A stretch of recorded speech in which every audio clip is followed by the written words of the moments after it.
පහුගිය දවසක මේ ආරංචි වුණා අපිට දෙහිවල සත්තු උද්‍යානයේ හිටපු වැඩිමහල් ජිරාෆ් සතෙක් මිය ගිය බවට ප්‍රවෘත්තියක් අපිට අහන්න ලැබුණා.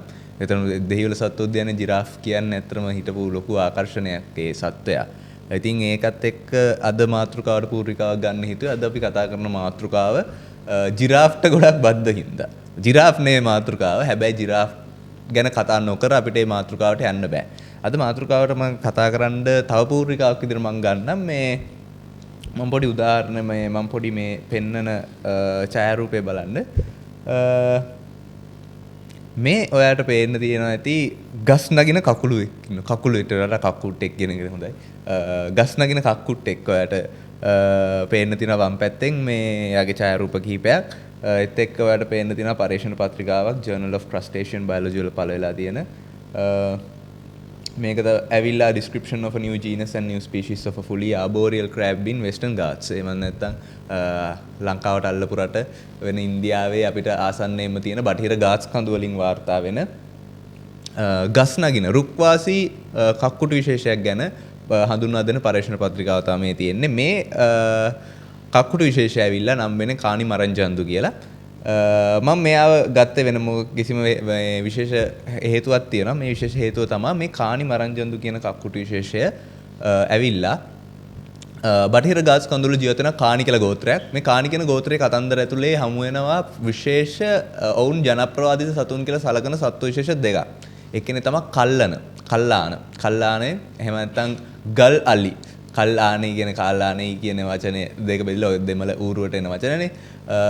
ගල් අලි එහෙම නැත්නම් ගල්කුළු අලි කියලා මෙවුන් නම් කරන අලි විශේෂයක් ගැන මෙවුන් විශ්වාස කරනවා. අඩි 4-5ක් විතර උස කුරු අලි විශේෂයක් බටහිර ගාස් කඳුවල වාසය කරන බවට විශ්වාසයක් මේ කානි ගෝත්‍රිකයන් සතුව තියෙනවා. මෙවුන්ගේ අනන්‍යතාවය මේ කල්ලාන අලි ගැන මම වෙනම පොඩ්කාස්ට් එකක් කරන්න වෙනම ඒ ගැන කතා කරන්නම්. කුරු අලි කියන මාතෘකාව යටතේ මේ ෆොටෝස් එහෙම තියෙනවා හම්බෙච්ච ඒ කියන්නේ ෆොටෝස් තියෙනවා මේ කල්ලානේ සලකන අලින්ගේ ගහපු ඒ කතාව ගැන වෙනම කතා කරන්න. ඒ වගේ එයාලා විශ්වාස කරන තව සතෙක් ඉන්නවා පොගයාන් පුලි. පොගයාන් පුලි කියන්නේ තාම අනන්‍යතාවයේ තහවුරු නොකුණ මේ මීදුම් බිලාලයා. පොගයාන් කියන නම ආසන්නව පරිවර්තනය වෙන්නේ මීදුම් බිලාලයා කියලා. පොගයාන් පුලි මොන්ගේ කතන්දර වලට අනුව මේ ඉහළ කඳු වල ජීවත් වෙනවා. ඉහළ කඳු උඩට ගියාම වෙන තැනිතලාවල ජීවත් වෙනවා. අලු පැහැල් මීදුමේ පාටට බර විශාල බිලාල විශේෂයක්. ඒතර මේ සතාගේ අනන්‍යතාවය මොකක්ද කියන එක ගත්තාම ප්‍රශ්නාර්ථයක්. ඉතින් ඒ කතාව ඇතුලේ කානි ගෝත්‍රිකයන් තව විශ්වාස කරපු දෙයක් තමයි බටහිර ගස් කඳු වල ඉහළ කඳු කරේ ගස්වල ජීවත් වෙන කකුළු විශේෂයක්. කළු පාට කකුළු විශේෂයක් ජීවත් වෙනවා. කක්කුටු විශේෂයක් ජීවත් වෙනවා කියලා. මේ කක්කුටු විශේෂය ගැන කතන්දර කානි ගෝත්‍රිකයන්ගේ ජන විඥානයේ විතරයි තිබුණේ. ඒ කියන්නේ විද්‍යාත්මකව මේ සතාව තහවුරු වෙලා තිබුණේ නැහැ. මේ සතා විද්‍යාත්මකව තහවුරු කරපු 2017 දී මේ පරීක්ෂණ පත්‍රිකාව නිකුත් වෙන 2017 වෙනකම් විද්‍යාව මෙහෙම බටහිර ගස් කඳුවල ගස් නගින කක්කුටු විශේෂයක් හිටපු බවට අදහස පිළිගත්තේ නැහැ. මොකද කානි ගෝත්‍රිකයන්ගේ ජන කතාවල විතරයි මෙන්න මෙහෙම කක්කුටු විශේෂයක් ජීවත් වෙන බවට කතන්දර තිබුණේ. ඉතින් මේ කානි ගෝත්‍රිකයන්ගේ ජන කතා ඇත්ත බවට තහවුරු කරමින් ඇත්තටම මෙහෙම කක්කුටු විශේෂයක් ඉන්න බවට හොයාගත්තට පස්සේ පරීක්ෂණ කණ්ඩායම මේ කක්කුටු විශේෂය නම් කරනවා කානි ජනතාවට උපහාර වශයෙන් කානි කියන ගණයක් නම් කර කානි මරංජන්දු කියලා කානි ගෝත්‍රිකයන්ට උපහාර වශයෙන් තමයි කානි කියන ගණ නාමය මේ කක්කුට්ටන්ට ලබා දෙන්නේ. ඉතින් මේ වගේම ශ්‍රී ලංකාවෙත් ඉන්න සිංහරාජ පැත්තට ගියොත් ගස් නගින කක්කුටු විශේෂයක් බ්‍රින්කියා ස්කැන්සර් එයා ලංකාවේ හමු වෙන ගස් නගින කක්කුටු විශේෂයක්. ඒ වගේම ඇමරිකානු කලාපයට ගියත් වර හම්බ වෙනවා ගස් නගින කක්කුටු විශේෂයක්. එකක් නෙවෙයි ඇමරිකානු කලාපයට ගියොත් කන්දරාවක් හම්බ වෙනවා. අපි කක්කුට්ටයි ගස් නගින කක්කුට්ටනේ අපි කක්කුට්ට කියලා අපි දන්නේ වතුරේ ඉන්න සත්තු විදිහටනේ. එහෙම ඉන්න වතුරේ ඉන්න කක්කුට්ටයි ගස් නගින්නේ කියලා අපි වෙන දවසක් කතා කරමු මේ කක්කුට්ටන් රුක්වාසී කක්කුට්ටන්ගේ පරිණාමය සම්බන්ධව.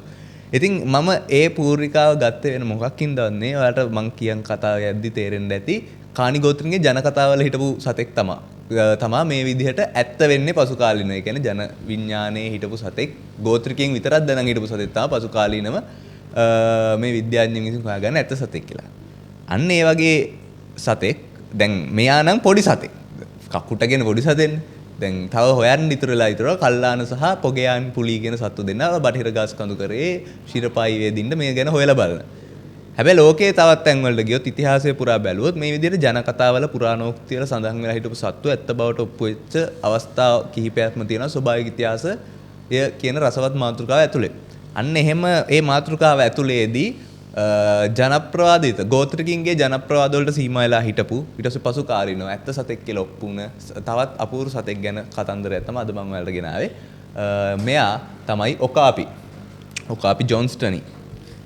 මෙන්න මෙයා තමයි ඔකාපියා ජොන්ස්ටනි කියන සතා. මේවට පේන්න තියෙන්නේ කොංගෝ වනාන්තරය කොංගෝ වනාන්තර කලාපයට කොංගෝ ජනරජයේ වනාන්තර වලට සීමා වෙලා ඉන්න දුර්ලභ සතෙක් කියන්න බෑ. කොංගෝ වල ගහනේ ඉහළයි. ඒ කියන්නේ කොංගෝ දැන් මෙයා ඉන්නේ මේ භූමි කලාපයේ විතරයි. මෙයාලා ගහනේ මේ භූමි කලාපයේ හොඳට තියෙනවා.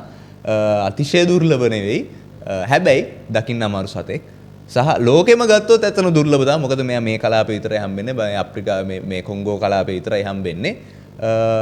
මේ තමයි ඔකාපි වටෙන් දැක්ක ගමන් හිතන ඇති මෙයා ජිරාෆ් කෙනෙකුත් වගේ මෙයා සීබ්‍රා කෙනෙකුත් වගේ පිටිපස්සෙන් බැලුවම මෙයාට පොඩි අශ්වයෙක්ගේ ගතියකුත් තියෙනවා. අශ්වයෙක්ගේ වගේ හිතාවන්ම පෘෂ්ටිමත් කකුල් තියෙනවා. මේක නිකන් හයිබ්‍රිඩ් සතෙක් වගේ. ඉතින් මේ සතාව විශ්වාස කරනවාද අවුරුදු 200ක් පස්සට ගියොත් මේ සතා මිත්‍යා සතෙක් විදිහට තමයි සැලකුවේ. මිත්‍යා සතෙක් කියන්නේ මේ සතාව සැලකුනේ මේ සතා ගැන දැනන් හිටියේ කොංගෝවේ පිග්මි ජනතාව විතරයි කියලා කිව්වොත් ඒ විශ්වාස කරනවාද? හැබැයි සාධාරණ මේ සතා දැක්ක ගමන් එහෙම වගේ හිතෙනවා. අතර මේ වගේ සතෙක් ඇත්තරම නිකන් හයිබ්‍රිඩ් සතෙන්නේ. ඉතින් මේ සතාගේ කතන්දරේ මේ සතා කොහොමද කල්පිතයක ඉඳලා කල්පිතයක් නේ කල්පිතයක් කියන වචන වැරදි ජන කතන්දරවල හිටපු සතෙක් විද්‍යාවෙන් හොයාගැනීමේ පසුපස තියෙන රසවත් කතාව මොකක්ද කියලා කියන්න කලින් මට තියෙන තව ඡායාරූප ටිකක් පෙන්වන්න. අපි ගත්තොත් අපේ මේ සත්ත්ව ලෝකයේ ගත්තොත් අපේ ශීරපායින්ව ගත්තොත් ශීරපායින්ගේ ජිරාෆිඩේ කියන කුලය. ජිරාෆිඩේ කියන කුලය අපි ජිරාෆිඩේ කියපු ගමන් තේරෙනවා ජිරාෆ්ලා තමයි ඉන්නේ කියලා. ඉතින් ජිරාෆිඩේ කුලය කියන්නේ මයෝසින් යුගයේ පෘථිවි භූවිද්‍යා ඉතිහාසයේ මයෝසින් යුගයේදී පරිණාමය වෙලා මේ අප්‍රිකාවේදී පරිණාමයෙන් පටන් අරන් විවිධාංගීකරණය වෙලා යුරෝපයේ ඉඳන් ආසියාවේ යුරේෂියාවේ කියන්නේ යුරෝපයේ ඉහළ පැත්තේ ඉඳන් ඉන්දියානු කලාපය දක්වාම චීන පැත්තට දක්වාම මේ ඉන්දියානු කලාපය දක්වාම විහිදිලා ගියපු කුලයක් තමා මේ ජිරාෆිඩේ කුලය. දැන් වර්තමානයේ ජිරාෆිඩේ කුලය කිව්වම අපිට හමු වෙන්නේ සමාජිකයෝ දෙන්නයි ගණයන් දෙකයි. එකක් තමයි ජිරාෆා. එකක් ජිරාෆා ගණය අනිත් එක ඔකාපියා ගණය. ඔකාපියා ගණයේ ලෝකෙටම අපිට හම්බෙන්නේ කොංගෝ වනාන්තරයේ ජීවත් වෙන අන්න අපේ ඔකාපි කියන සතා විතරයි අපේ ප්‍රධාන කතා මාතෘකාව. මේවට පේන්න තියෙන මේ ඡායාරූපයට පේන්න තියෙන විශේෂ හතරක්. මේ විශේෂ හතර තමයි අද වෙනකොට ලෝකයේ හමු වෙන ජිරාෆ් විශේෂ හතර. ජිරාෆා කියන ගණයට අයිති සමාජිකයෝ හතර දෙනා. එතකොට මුළු සමාජිකයෝ පහයි ජිරාෆිඩේ කියන කුලයට එතකොට වර්තමානයේ අපිට දකින්න ලැබෙන්නේ මසායි ජිරාෆ්, උතුරු ජිරාෆ්, ජාලාකාර ජිරාෆ් සහ දකුණු ජිරාෆ් තමයි මේ ජිරාෆ් විශේෂ හතර. මෙයාලා නැවත උපවිශේෂ වලට බෙදෙනවා. කලාපීය උපවිශේෂ වලට බෙදීම් තියෙනවා. ඉතින් මේ අය පොඩ්ඩක් මේක අයින් කරලා අය පොඩ්ඩක් කතා කරමු ජිරාෆ්ලාගේ පරිණාමය ගැන. මම කිව්වත් වගේ මයෝසින් යුගයේ තමයි මෙයාලගේ විවිධාංගීකරණය පටන් ගන්න. විවිධාංගීකරණය පටන් ගත්තාට පස්සේ යුරෝපයට සහ ආසියාවට මෙයාලා විහිදිලා ඊට පස්සේ ප්ලයිස්ටොසීන යුගයේ මේ පයිලොසීන යුගයේදී තමයි මෙයාලගේ විශාලම විවිධත්වය තිබුණා ඒ සැලකෙන්නේ. එහෙම විවිධත්වය තිබිලා ආය විවිධත්වය බහිනවා ප්ලයිස්ටොසීන යුගයේ. එහෙම නැත්නම් ඔය අපි ප්‍රසිද්ධ අයිස් යුගය කියන යුගයේදී ප්‍රසිද්ධ අයිස් යුගයේ සිද්ධ වෙන්නේ ප්ලයිස්ටොසීන යුගයේ අයිස් යුගය කියලා අපි සලකන සිද්ධි දහමේ සිදු වෙන්නේ ප්ලයිස්ටොසීන යුගය ඇතුළේදී. ඒ කාලේදී නැවත මෙයාලාගේ විවිධත්වයේ පසුබෑමක් වෙනවා. මේ පසුබෑම ඇතුළේදී මුල් කාලීනව අපේ ජාන විද්‍යාත්මකව පරීක්ෂණ වැඩි දියුණු වෙලා නොතිබුණ කාලේදී ගොඩක්ම පාෂාණ භූතවේදීන් එහෙම නැත්නම් පේලියොන්ටොලොජිස්ට්ලා ෆොසිල සාධක මත තමම අදහස් ඉදිරිපත් කරේ මේ සතුන්ගේ පරිණාමය සම්බන්ධව විවිධාකාර මත. එතනදී මේ ජිරාෆ්ගේ පරිණාමය සම්බන්ධව විසම් වාද දෙකක් තිබ්බ. එකක් සෙට් එකක් කිව්වා ෂම කැතලින් හන්ට් වගේ චරිත කියපු කෙනෙක් තමයි මේ සාමොතෙරියම් තමයි වර්තමානයේදී අපිට හමු වෙන සාමොතෙරියම් නම් සත්‍යය තමයි වර්තමානයේදී අපිට හමු වෙන ජිරාෆ් සහ ඔකාපි දෙන්නාගේ පොදු පූර්වකයා සාමොතෙරියම් තමයි මේ දෙන්නා බවට දෙකට බෙදුනේ කියලා. මේ වට චාරූපේ දකින්න ලැබෙන්නේ සාමොතෙරියම් කෙනෙක්. මේ ඔයාලට රූපරාමු වල පේනවා ඇති සාමොතෙරියම් කෙනෙක් මේ ඉන්නේ. ඉතින් මේ සාමොතෙරියම් තමයි මේ විදිහට ඔකාපි සහ ජිරාෆ් දෙකට බෙදුනේ කියලා අදහසක් දක්වනවා මුල් සෙට් එක. ඊට පස්සේ ජේ.ඩී. ස්කිනර් වගේ චරිත ගේනවා කතාවක්. නෑ මෙහෙම එක සතෙක් මෙහෙම දෙකට බෙදුන්නේ නෑ. මේ සාමොතෙරියම්ගෙන් මෙහෙම පොදු පූර්වජයක ඉඳලා ජිරාෆ්ලා මෙහෙම දෙකට බෙදුන්නේ. ජිරාෆ්ලා ඔකාපිලා කියලා බෙදුන්නේ නෑ. මෙතන ඊට වඩා සංකීර්ණයි කතාව. ඊට වඩා ක්‍රමිකව විවිධාකාර ගණයන් ඔස්සේ විවිධාකාර විශේෂ ඔස්සේ විවිධාංගීකරණය වෙලා ඇවිල්ලා තමා මේ වර්තමානයේ අපිට දකින්න ලැබෙන ජිරාෆ්ලා සහ ඔකාපිලාගේ පරිණාමය උනේ.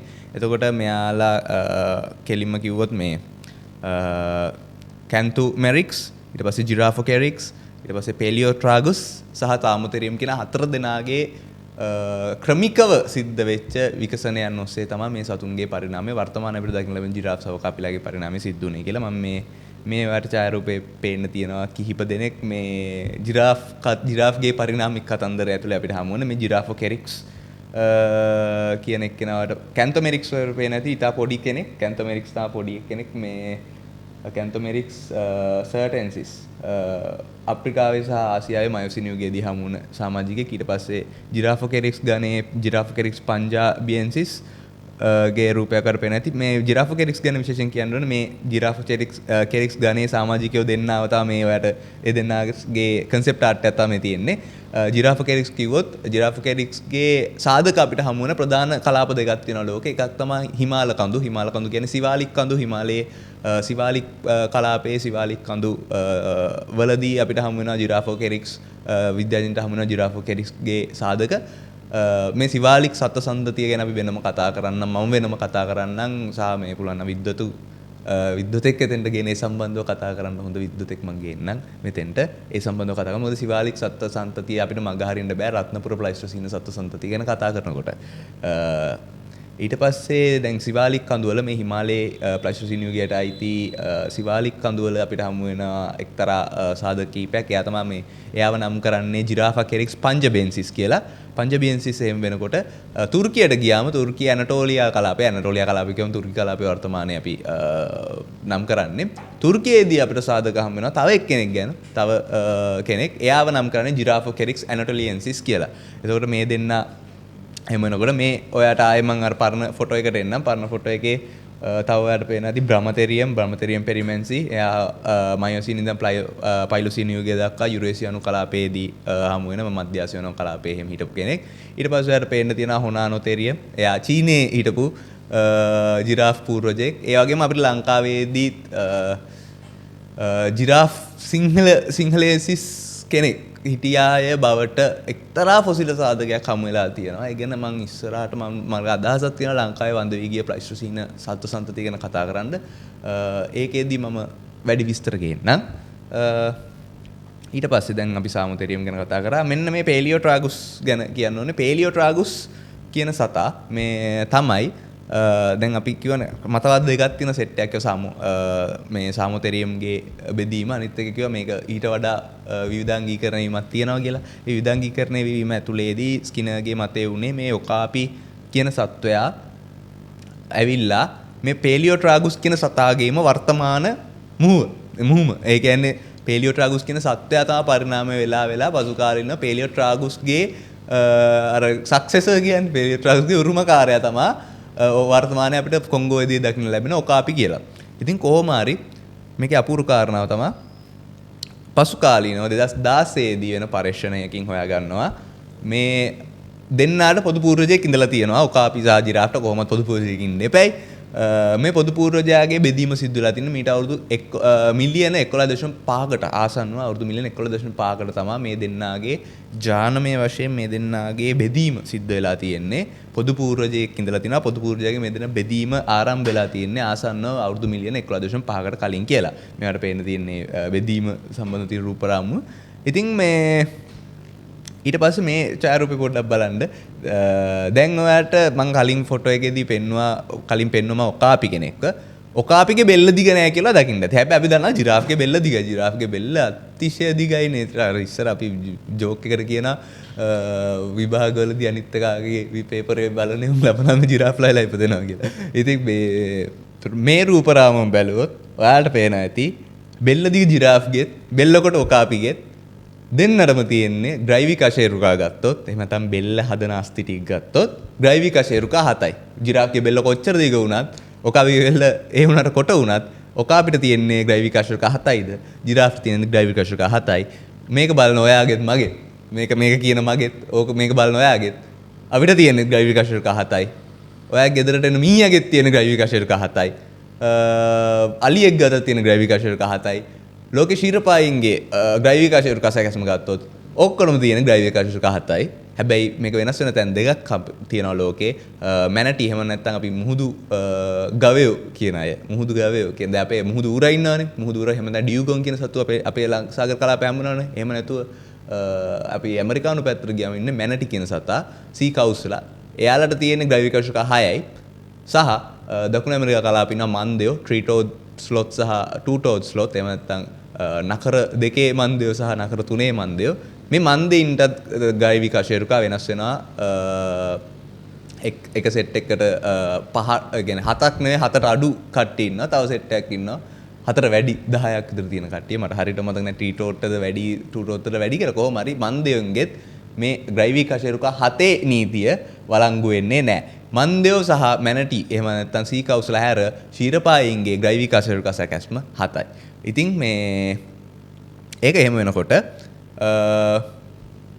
මේ ජිරාෆ්ලාගේ බෙල්ල දිගයි ඔකාපිලාගේ බෙල්ල කොට ඇයි කියන ප්‍රශ්නය තියෙනවා. දැන් මේ ප්‍රශ්නාර්ථය ඇතුළේදී ස්වභාවික වර්ණවාදය තමයි නැවතත් එන්නේ කරලියට.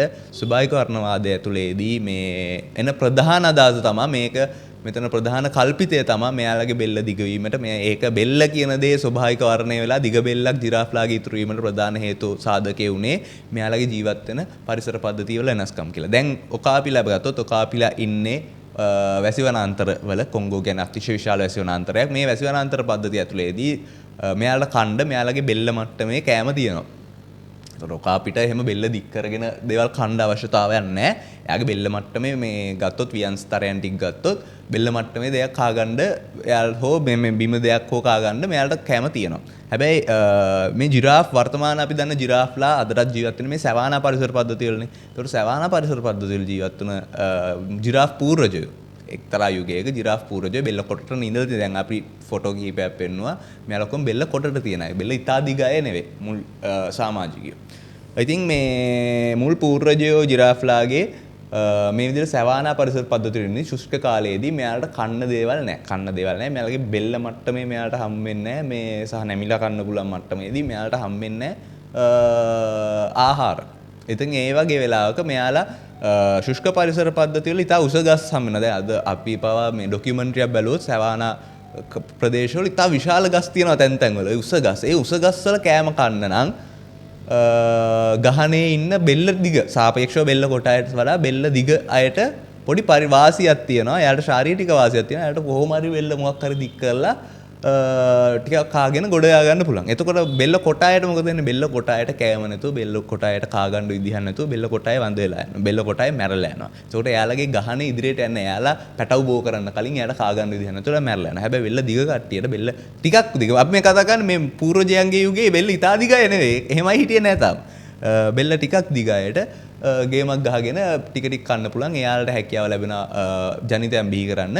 එතකොට එයාලගේ ජනිතයන්ටත් ඒ බෙල්ල දිග ට්‍රේට් එක තියෙනවා. එතකොට එයාලත් දිගටම ඒක පාවිච්චි කරනවා. එහෙම කාලයානුරූපීව බෙල්ල දික් කළා බෙල්ල දිග වෙලා ජිරාෆ්ලාගේ අද අපි දකින බෙල්ල දිග ජිරාෆ්ලා බිහි වීමට අදාළ ස්වභාවික වර්ණ පසුබිම අන්න ඒ විදිහට හැදුනායයි තමයි ප්‍රසිද්ධ කල්පිතය. දෙවෙනි තියෙන කල්පිතයක් තමයි මේක. විලෝපිකයෙන්ව දකින්න ලේසි සැවානාවේ බෙල්ල දිග කෙනෙක්ට අනිත් අයට සාපේක්ෂව. මොකද ජිරාෆ්ලා කියන උස සත්තු. එහෙම සතෙක්ගෙත් විශාල විලෝපිකයෝ දකින්න. මොකද අපි කතා කරන්නේ මේ ප්ලයිස්ටොසීන වගේ යුගවල හිටිය විශාල විලෝපිකයෝ. ඒ විලෝපිකයෙන්ව දකින්න ලේසි හිංසා බෙල්ල දික්වීම වෙලා තියෙන බවට කල්පිතයකුත්. එහෙම බෙල්ල දිගට තිබ්බ අය අදට වඩා මේ වන ගහනය වැඩිව තිබ්බ පරිසර පද්ධතියකදී අනිත් සත්තුන්ට අනිත් මේ බෙල්ල කොටට ඉන්න අයට වඩා බෙල්ල දිගට තියෙන අයට විලෝපිකයන් දකින්න ලැබිලා එයාලා විලෝපිකයන්ගෙන් බේරලා ගහණය පවත්වාගෙන ඇවිල්ලා එයාලගේ බෙල්ල දික් කළා කියලා සුළු කල්පිතයකුත්. තව තියෙන කල්පිතයක් තමයි මේ පිරිමි සත්තුන් නෙකින් එහෙම නැත්නම් මේ පිරිමි අතර සටන් යනවා බෙල්ල පාවිච්චි වෙලා. බෙල්ල තමයි ටූල් එක. බෙල්ල තමයි වෙපන් එක. මේ පිරිමි අතර යන වලිවලදී වඩා ශක්තිමත් දිග සවිමත් කශේරුකා සහිත බෙල්ලක් තියෙන ජිරාෆ් කෙන්ට තියෙන වාසිය වැඩි. බෙල්ලවල් දෙකක් හැප්පෙනකොට හයිය බෙල්ලෙන් අනිත් බෙල්ල කඩන්න පුළුවන් ගන්නට හයියක් තියෙන ජිරාෆ් කෙන්ට වාසිය වැඩි. ඒ හින්දා මේ ශක්තිමත් දිගු ගෙලවල් සහිත ජිරාෆ්ලා ස්වභාවික වර්ණයට ලක් වුණා කියලත් තව කල්පිතයක් ඉදිරිපත් වෙනවා. හැබැයි වඩා පිළිගන්න කල්පිතය තමයි අර කෑම කතාව. ඉතින් ඒකත් එක්ක ඕන් ජිරාෆ්ගේ කතන්දරයක් කිව්වා. දැන් අපි යන් අපේ ප්‍රධාන මාතෘකාවට ඔකාපි. දැන් ඔකාපි කියන සතාගේ කතන්දරයේදී මම කලින් කිව්වත් වගේ ඔකාපි කියන්නේ එක යුගයක ජනප්‍රවාද වලට සීමා වෙච්ච සතෙක් පිග්මි ගෝත්‍රිකයින්ගේ. හැබැයි අද අපිට ලෝකයේ හමු වන ඉතා පුරාතනම නිරූපණය කියලා අපි සලකන්නේ ඔකාපි කෙනෙක්ගේ මෙන්න මේ ඔයාලට දකින්න ලැබෙන පර්සිපොලිස් වල එහෙම නැත්නම් පර්සියානු අධිරාජ්‍ය ආක්මනීඩ අධිරාජ්‍යයේ පර්සිපොලිස් නගරයේදී හමු වෙන එක්තරා කැටයමක්. මේ කැටයමේ තියෙනවා නුබියානු එක්ක එහෙම නැත්නම් නුබියානු රාජධානිය එහෙම නැත්නම් ඉතියෝපියානු කලාපය වර්තමානයේ ගත්තොත් සෝමාලියානු ඒ කලාපේ රාජධානියේ ඉඳන් පර්සියානු අධිරාජ්‍යයට එවපු දූත මෙහෙවරකදී මේ අපේ අප්‍රිකානු රජතුමාගෙන් ලැබුණු තෑග්ගක්. මේ තෑග්ගේ වැඩ දකින්න ලැබෙන ඇති අමුතු සතෙක් ඉන්නවා.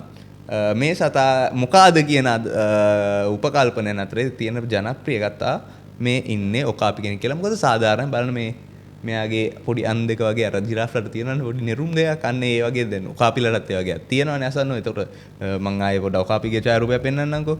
මේ මම දාලා තියෙන ෆොටෝ එක නම් පේන්නේ නැහැ. පොඩි නෙරුමක් තියෙනවනේ ඔකාපි කෙනෙක්ටත්. අන්නේ ඒ ඔකාපිගේ නෙරුම මෙන්න මේ පර්සිපොලිස් වල අපිට හමු වෙන නිරූපණෙත් දකින්න ලැබෙන. එතකොට මේ ඉන්නේ ඔකාපි කෙනෙක් කියලා තමා පිළිගැනෙන්නේ. මොකද සාධාරණ අප්‍රිකාවේ සමහර විට අද කොංගෝ වල විතරක් හමුණාව ඒ කාලේ මේ මීට වඩා වැසි වනාන්තර තිබ්බ කාලයක මීට වඩා වනාන්තර වන ගහනයක් තිබ්බ කාලයක මෙයාලා මීට වඩා ලොකු රේන්ජ් එක හමුණා වෙන්න පුළුවන්. ඉතින් පර්සිපොලිස් වල නිරූපණය තමයි ඒක තමයි අපිට දැනගෙන සලකන ලෝකයේ පැරණිම ඔකාපි කෙනෙක්ගේ නිරූපණය. මොකද ආක්මනීඩ අධිරාජ්‍ය අවුරුදු 3000ක් විතර පරණ අධිරාජ්‍ය. ඉතින් මේ ෆොටෝ එකක් දැම්මේ මේක මේ ඊජිප්තුවේ පූජකවරයෙක්ගේ සුසානයකින් හමු වෙන චිත්‍රයක්. මේ චිත්‍රයේ තියෙනවා මේ අප්‍රිකානු කලාපයේ ඉඳන් ජිරාෆ් කෙනෙක් සහ වඳුරෙක් හැන්ඩල් කරන පුද්ගලයන් දෙන්නෙක්ගේ නිරූපණයක්. එතකොට මේකත් මම දැම්මේ අර ලෝකයේ පැරණිතම මේ සතුන්ගේ මේ ජිරාෆා සහ ජිරාෆිඩේ කුලේ පැරණිතම නිරූපණයන් විදිහට තමයි මේ ෆොටෝ එකක් දැම්මේ. ඉතින් අන්න එහෙම දැන් මම කිව්වත් වගේ මෙයාලා එක්තරා යුගයක ජනප්‍රවාද ලෙස සලකපු සත්තු జాතියක්. හැබැයි ඒකත් එක්ක ඒ අතරේදී දැන් අපි එමු ඔකාපි කියන සතාගේ කතන්දරයට. ඔකාපි කියන සතාගේ කතන්දරය තේරුම් ගන්න කලින් අදාළ පසුබිම මම හැදුවොත් මතක තියාගන්න ඕනේ 1800 ගණන් වල අගභාගයේදී තමා විශාල වශයෙන් යුරෝපීය දේශ ගවේෂකයන් අප්‍රිකාව ගවේෂණය කරන්න ගන්න. ඒක කාලෙක ඉඳන් වුණා. හැබැයි 1800 ගණන් වල තමයි මේකේ පීක් එකේ මනත මේකේ ස්වර්ණමය යුගය. ওই කාලයේදී අප්‍රිකාව නම් වෙන්නේ අඳුරු මහද්වීපය නමින් ඕන තරම් කතන්දර පොත් කියවලා තියෙද්දි මේ අඳුරු මහද්වීපය කියන වචනේ අහලා ඇති. අඳුරු මහද්වීපය කියලා තමයි උන් නම් කරේ. ඉතින් අඳුරු මහද්වීපය සම්බන්ධ 1870 දශකයේදී හෙන්රි මෝටන් ස්ටැන්ලි විසින් ලියනවා in darkest Africa කියලා පොතක්. in darkest Africa කියලා පොතක්. අඳුරු අප්‍රිකාවට කියලා පොතක්. මේ පොතේදී තමයි ඔහු මුල්වරට ඔකාපි කියන සත්වයා ගැන ඉංගිය හම්බෙන්නේ. හැබැයි ඔකාපි කියන නමින් නෙවෙයි හම්බෙන්නේ අට්ටි කියන නමින්. ඔකාපි ගැන කතන්දරේ පටන් ගන්න කලින් පොඩි පූර්විකාවක් ගන්නම්. 1800 ගණන් වල තමයි අප්‍රිකාව කියන රට අප්‍රිකාව කියන මහද්වීප රට නෙවෙයි දැන් මන්නේ ඇමරිකන් කාර්යයක් කර ඇමරිකන් ඩොලර් කියන්නේ නේම කන්ට්‍රි ඉන් අප්‍රිකා කියව අප්‍රිකාව රටක් නේද මටත් ඒක කියන දා ටික අප්‍රිකාව කියන මහද්වීපය ගවේෂණයට ලක් වෙන්නේ අප්‍රිකාව කියන මහද්වීපයේ ගවේෂණයට ලක් වීමේ ස්වර්ණම යුගය ඇවිල්ලා 1800 ගණන් මේක ඊට කලිනුත් වුණා හැබැයි 1800 ගණන් වල තමයි වැඩිම මේවා ඩොකියුමන්ට් වෙන්න ගන්නේ බ්‍රිතාන්‍ය විශේෂයෙන් බ්‍රිතාන්‍ය ජාතික දේශ ගවේෂකයන් අතින් ඉතින් මේ 1800 ගණන් වලදී මේ යුරෝපීය දේශ ගවේෂකයන් අප්‍රිකාවට දීලා තිබ්බ අන්වර්ථ නාමය තමයි අඳුරු මහද්වීපය. මේක ඔයාලා ඕනතරම් කතන්දර වල පොත්වල ෆිල්ම් වල ඔයාලා අහලා ඇති අඳුරු මහද්වීපය කියන වචනේ. ඉතින් අඳුරු මහද්වීපයේ ගවේෂකයන් අතරින් එක්තරා පුරෝගාමියෙක් වුණ සර් හෙන්රි මෝටන් ස්ටැන්ලි තමයි 1870 දශකයේ පොත ලියනවා in darkest Africa කියලා. in darkest Africa කියන පොත තමයි ඔකාපි ගැන පළමු හිඟිය හමු වෙන පොත. හැබැයි ඔකාපි කියන නමින් නෙවෙයි අට්ටි කියන නමින්. අට්ටි කියන නම හෙන්රි ස්ටැන්ලිට අහන්න ලැබෙන්නේ උම්බාටි කියන ගෝත්‍රයෙන්. වොම්බාටි කියනවා උම්බාටි කියනවා. උම්බාටි කියන වචනේ මෙන්න මේ ඉන්න ගෝත්‍රයෙන් මේ තමයි උම්බාටි එහෙම නැත්නම් වොම්බාටිවරු. වොම්බාටිවරු කියන්නේ කොංගෝ කලාපයේ කොංගෝ වනාන්තරවල හමු වෙන පිග්මි ගෝත්‍රයක්. මෙයාලා මේ ෆොටෝ එකේ තල් පේන්න තියෙන ඇති. මෙයාලා නිකන් අපිට වඩා නිකන් පොඩි ගතියක් ඔයාලට මේකෙනුත් පේන්න තියෙන ඇති. මේ වම්බාටිවරු එහෙම නැත්නම් උඹාටිවරුන්ගෙන් තමයි මෙයාට අහන්න ලැබෙන්නේ අට්ටි කියලා සතෙක් ඉන්නවා කියලා. ඔවුන් විග්‍රහ කරන්නේ අට්ටි කියන සතා ඇවිල්ලා මේ වනාන්තරේ ජීවත් වෙන බූරුවෙක් කියලා. කැලෑ බූරුවෙක් කියලා. එතකොට මේ කැලෑ බූරුවාට තමයි මොන් අට්ටි කියන නම දෙන්නේ. එතකොට ස්ටැන්ලිට කැලෑ බූරුවෙක් ජීවත් වෙන බවට කතන්දරේ ටිකක් ආගන්තුක වෙනවා. මොකද වැසි වනාන්තරය කලාපයක දැන් සාමාන්‍ය බූරුවෝ කියමුද අපිට උනත් ඔළුවේ සිංහරාජයේ බූරුවෝ ඉන්නවා කියලා අපේ ඔළුවට එන්නේ නැහැ නේ. බූරුවෝ කියම අපේ ඔළුවට එන්නේ පුත්තලම කලාපේ. ඒ වගේ ශුෂ්ක කලාපය තමයි බූරුවන් වගේ සතුන් ජීවත් වෙන කියන අදහස තමයි ඔළුවට එන්නේ. ස්ටැන්ලිටත් ඒ වගේ තමයි කැලෑ බූරුවෙක් කියවම මේ වැසි වනාන්තර කලාපේ කැලෑ බූරුවෙක් ජීවත් වෙනවා අය කියන අදහස ඔහුට පොඩ්ඩක් විශ්මයටපත් කරනවා. ඉතින් ඔහු මේ ගෝත්‍රිකයන්ගෙන් තව විස්තර අහනකොට එයා දානවා ජිරාෆෙක් සීබ්‍රාක් සහ බූරුවෙක්ගේ මුහුමක් විදිහට තමයි මේ ගෝත්‍රිකය මේ අට්ටිය නම් කරන්නේ. ඒ වගේම මෙයාට අන් දෙකක් තියෙන බවත්, ඉතා දිග දිවක් තියෙන බවත්, දැක ගන්න ඉතා දුර්ලභ බවත්, ඉඳ හිට ගෝත්‍රිකයන් දැකලා තියෙන බවත් ස්ටැන්ලිට අහන්න ලැබෙනවා. හැබැයි ස්ටැන්ලි කොංගෝවේ ජීවත් වෙන මුළු කාලය පුරාටම කිසිම භෞතික සාක්ෂි ස්ටැන්ලිට හමු වෙන්නේ නැහැ මෙයා සම්බන්ධව. ඊට පස්සේ 1970 කාලයේදීම විල්හෙලම් ජංක කියලා ගවේෂකයෙක් කොංගෝවේ ගෝත්‍රයක් සතු වෙලා තිබිලා අට්ටි සතෙක්ගේ හම් කොටසක් තිබුණාය කියලා එයා ඉදිරිපත් කරනවා විද්වත් සමාජයට. හැබැයි මේ ගෝත්‍රිකින් මෙයා මේ උඹටිවරු ගැන නෙවෙයි මෙයා කියන්නේ. මේ ජංක කියන්නේ මෙයාට හම්බුණු ගෝත්‍රයේ මේ සතාට දෙතිබු නම මකාපි කියලා. මකාපි කියලා. ඉතින් මේ මකාපි කියන සතාගේ හම් කොටසක් Tamanට හමුණු බවට ජංග විද්වත් සමාජයට මෙන්න මේ විදිහට හම් කොටසක් ඉදිරිපත් කරනවා. හැබැයි මේ හම් කොටස පසු කාලෙනම හුදෙක් අවධානය ගන්න කරපු අවධානය ඉල්ලලා තියෙන්නේ අවධානය ගන්න කරපු ප්‍රෝඩාවක් කියලා අනාවරණ වෙනවා. ඒකත් එක්ක ඒ කතා බහ එම්ම යටපත් වෙලා යනවා. හැබැයි එහෙම ඒ ප්‍රෝඩාව කියලා යටපත් වුණාට මේ අට්ටි කියන සත්වයා සම්බන්ධව තියෙන සංවාදය නැති වෙන්නේ නැහැ.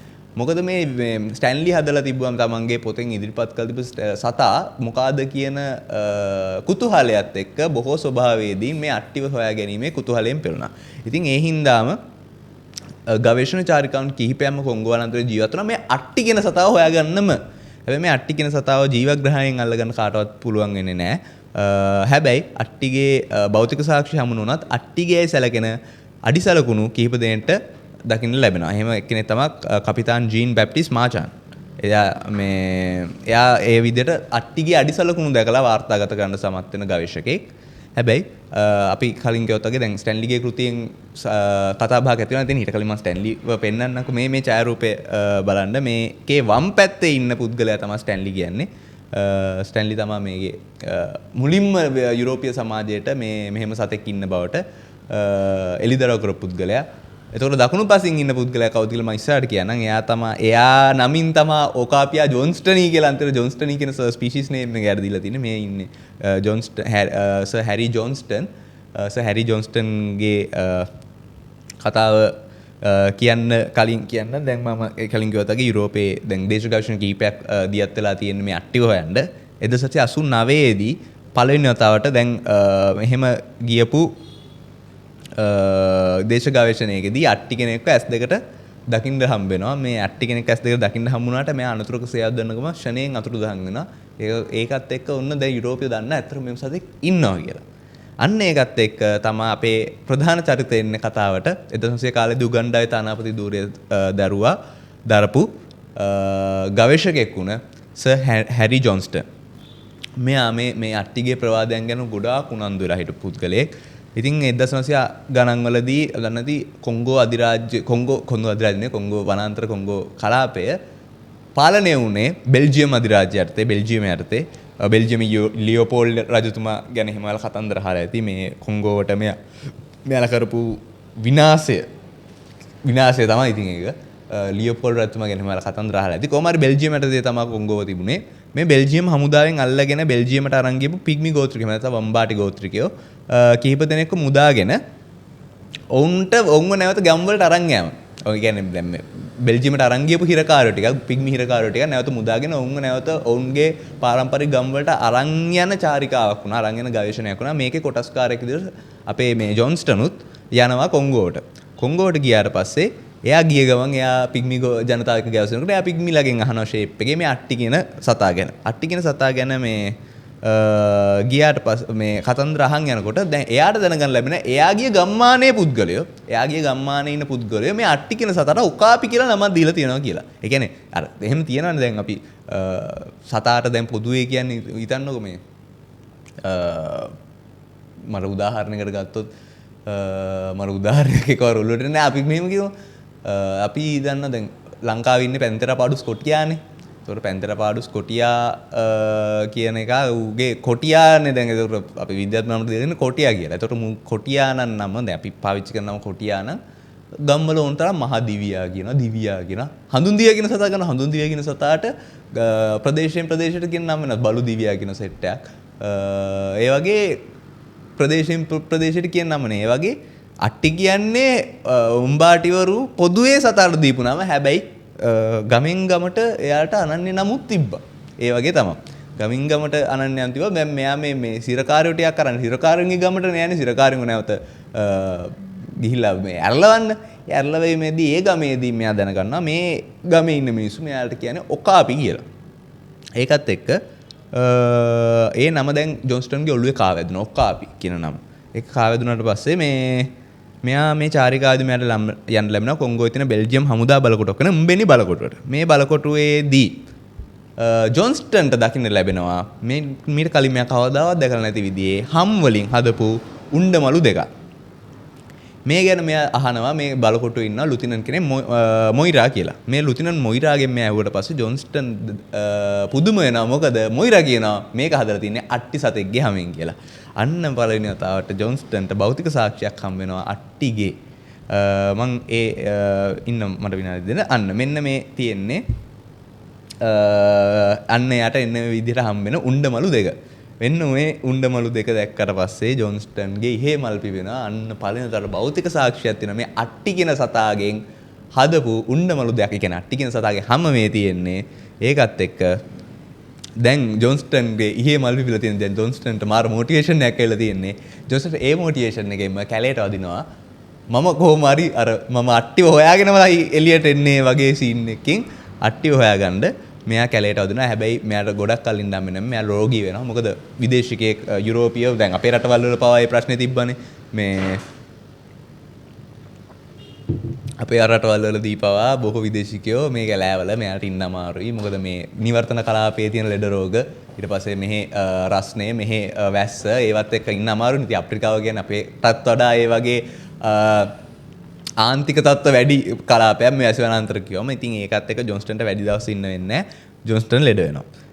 ඊට පස්සේ මේ ජොන්ස්ටන් ලෙඩ වීම හින්දා ජොන්ස්ටන් නැවත උගන්ඩාවට යනවා. උගන්ඩාවට ගිහිල්ලා උගන්ඩාවට නිකන් හිස්සතින් යන්නේ අර උණ්ඩමලු දෙකත් ඉල්ලගෙන යන්නේ. උණ්ඩමලු දෙක ඉල්ලගෙන ගියාට පස්සේ ජොන්ස්ටන් සනීප වෙන ගමන් මේ උණ්ඩමලු දෙක යවනවා එංගලන්තයේ සත්ව විද්‍යාඥ ෆිලිප්ස් ක්ලැටර්ට. ඔයාලා මතක ඇති ෆිලිප්ස් ප්ලැටර් ගැන අපි කතා කරා ව්‍රෙන් නිදර්ශක කතන්දරයේදී පක්ෂ විද්‍යා සංගමේ ෆිලිප්ස් ක්ලැටර්. මෙයාම තමයි ලෙමුරියා හොයාගත්ත ෆිලිප්ස් ක්ලැටර්. ලෙමුරියා අදහස දුන්න ෆිලිප්ස් ක්ලැටර්. ස්ක්ලැටර්ට මේක ඇවුවට පස්සේ ස්ක්ලැටර් මේ හැමේ ලක්ෂණ ටික මේ බලලා මේ කියනවා මේ පෙනුම දැන් ඔයාලා මේ චාරුපේ ආය පොඩ්ඩක් බලන්න මේකේ වර පේන තියෙනවා මේක මේ සීබ්‍රාගෙන්ගේ හැමක් වගේනේ. සීබ්‍රාගෙන්ගේ හැමක් වගේ කියන අදහස තමයි ස්ක්ලැටර්ටත් දැක්කම වගේ මේක සීබ්‍රාගෙන්ගේ හැමක් වගේ නේ කියලා. හැබැයි මෙයා තව පොඩක් හොයලා හොඳට ගැඹුරින් බලනවා මට තේරෙනවා මේ සීබ්‍රා හැමක් නෙවෙයි කියලා.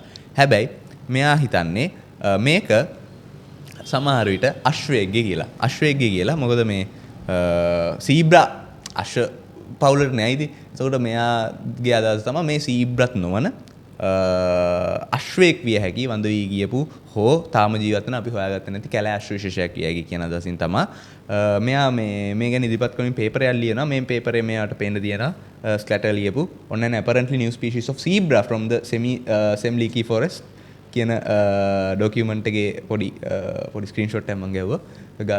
මේ ස්ක්‍රීන්ෂොට් එකේ තියෙන්නේ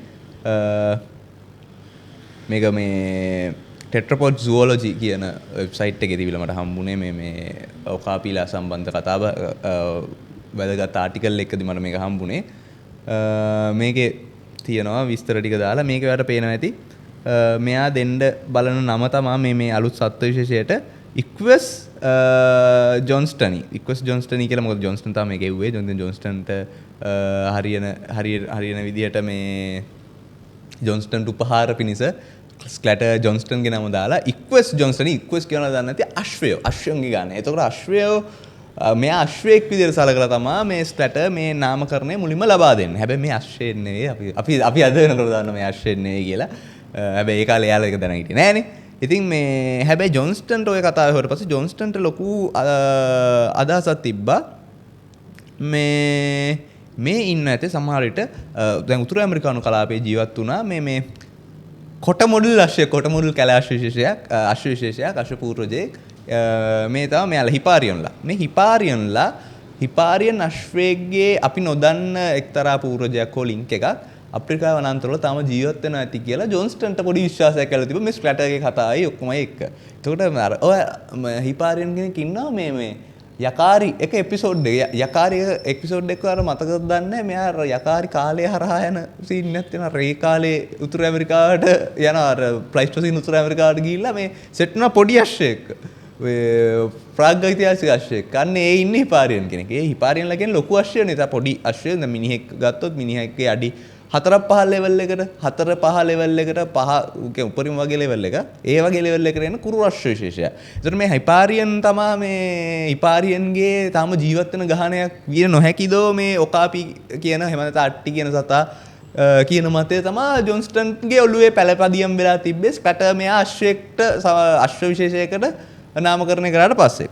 හැබැයි බෙල්ජියම් හමුදා නිලධාරියෝ දැන් මේ අපේ ජොන්ස්ටන් ගිහිල්ලා කතා කරලා නෑ අර බලකොටුවෙත් කතා කරලා හමුදා නිලධාරීන්ගේ ඔළුවට දාලා තියෙන මොන හරි සාක්ෂි තිබ්බොත් නැවත එවන්න කියලා හමුදා නිලධාරියෝ ඔන්න ජොන්ස්ටන්ට එවනවා ලොකු පැකේජ් එකක් අට්ටිගේ හම් දෙකක් සම්පූර්ණ අට්ටි හම් දෙකක් එක්ක අට්ටි කෙනෙක්ගේ හිස් කවලක් එවනවා.